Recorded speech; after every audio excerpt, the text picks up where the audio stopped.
Hello there and welcome to Black Jackal Gaming. Today we're going to take a look at the Reaver squad, which is one of the terror troops for Space Marines.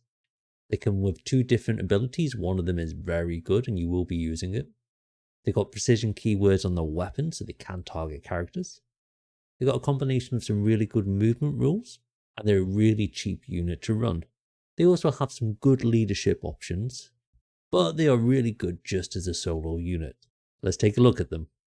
Taking a look at the datasheet, it's 80 points for a 5-man unit or 160 points for a 10-man unit. And they have movement 6, toughness 4, 3 up save, wounds 2, leadership 6, and objective control 1. They have the scout 6 core rule, which means before the first battle round, they get to move 6 inches. As standard, they come with a ballistic skill 3 for the ranged attacks.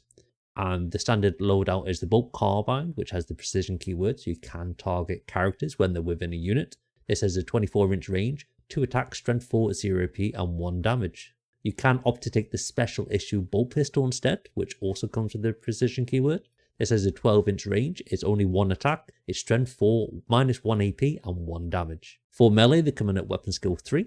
As standard, they will have the close combat weapon, which is 3 attacks, strength 4, 0 AP, 1 damage. But if you select the special issue bolt pistol rather than the bolt carbine, you also get the combat knife, which comes with precision.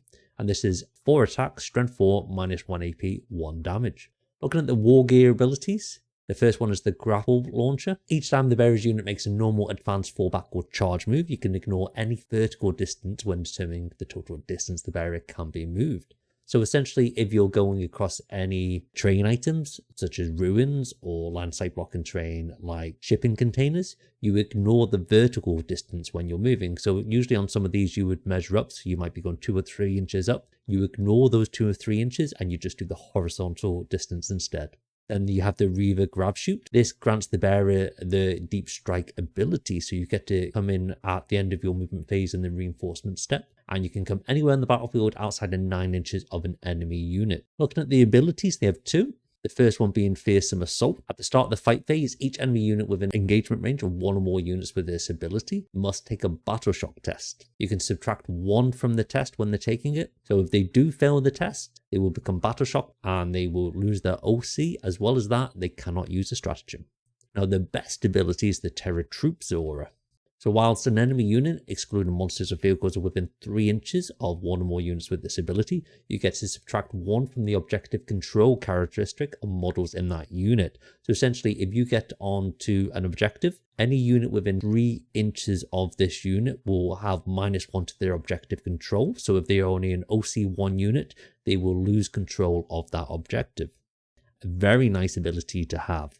Looking at the leaders that can join them, first we have the captain in full boss armor. He comes in at 70 points.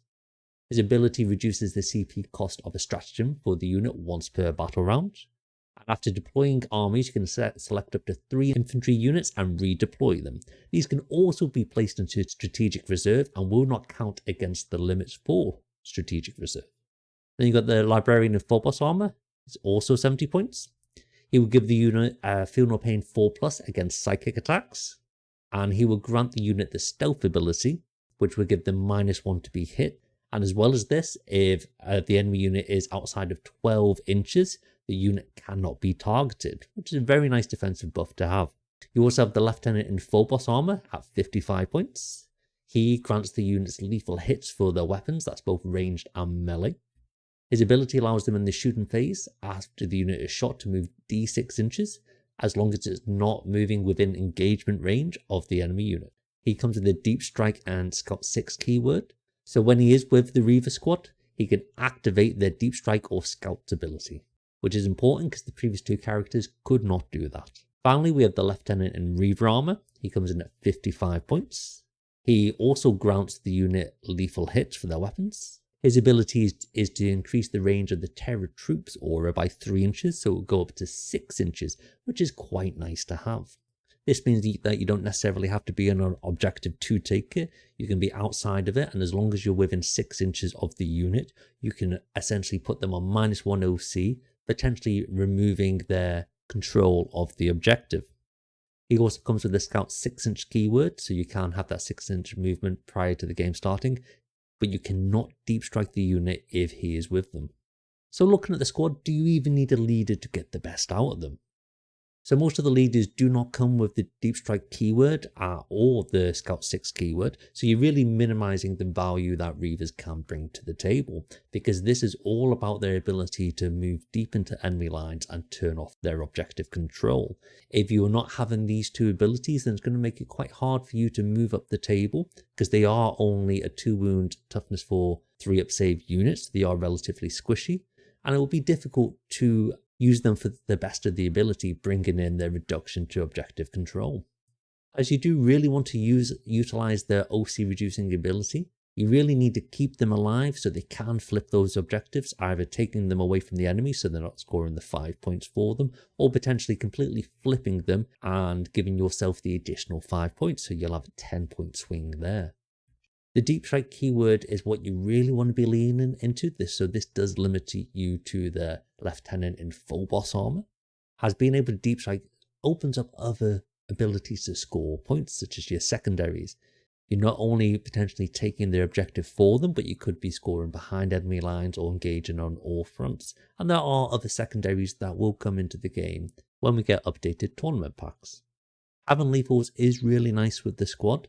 However, when you're only talking about 25 points to get another 5 Reivers, is it really beneficial to give the unit lethal hits when you can just take the 5 Reivers, which gives you more flexibility to score more points and turn off more objectives? It also gives you some redundancy there as well, rather than just having the additional model in the unit. Because of this, it's almost always going to be best to use them as a solo unit, because this keeps them relatively cheap, so you can just throw them away if needed, because they do come with that -1 AP in combat and precision. So if you do really need to score anything such as assassinate, it does give you the option of coming in and charging into a unit and trying to take out a character just to score those victory points. So in conclusion, the updated ability from the recent balanced data slate has really elevated the unit. They were very rarely taken previously because they just didn't bring much to the tabletop. And they did come with a small point increase, but their update to the ability and getting the -1 AP to the combat knife, it really allows you to get more out the unit. You are really just taking the unit for its new ability, because that's just fantastic, and having the Deep Strike ability is always beneficial. And the extra AP on the combat knife and the Battle Shock ability is really just the icing on the cake. The Battle Shock ability isn't going to come into play that often because most armies are passing these on 6s and 7s, but you are going to find instances where you do cause something like a knight to fail a Battle Shock test, and they lean heavily into using some stratagems for extra durability. You should always have a plan when you're using this unit, because they are going to be utilized to help you score secondary points and prevent your opponent from scoring primary, or potentially even flipping the objectives to score you more primary if you're not maximizing your points already. Looking at a lot of recent lists, people are taking 1, maybe 2, or some of them are leaving them off the table altogether if they've got enough firepower. The update to Oaths a Moment, as well as Intercessors and some extra OC on other units, has really helped Space Marines elevated through the meta up to like a tier A army. But if you do want to take one, you only really want 1 unit. More than that is overkill, as they do not have that much of a damage output. If you're deep striking more than 1 unit in, it makes it much easier to be screened out, and that really hampers their ability to get onto objectives and turn off objective control. If you like the video, make sure you hit the like button, subscribe to the channel to see all future content. Take it easy, I'll see you next time.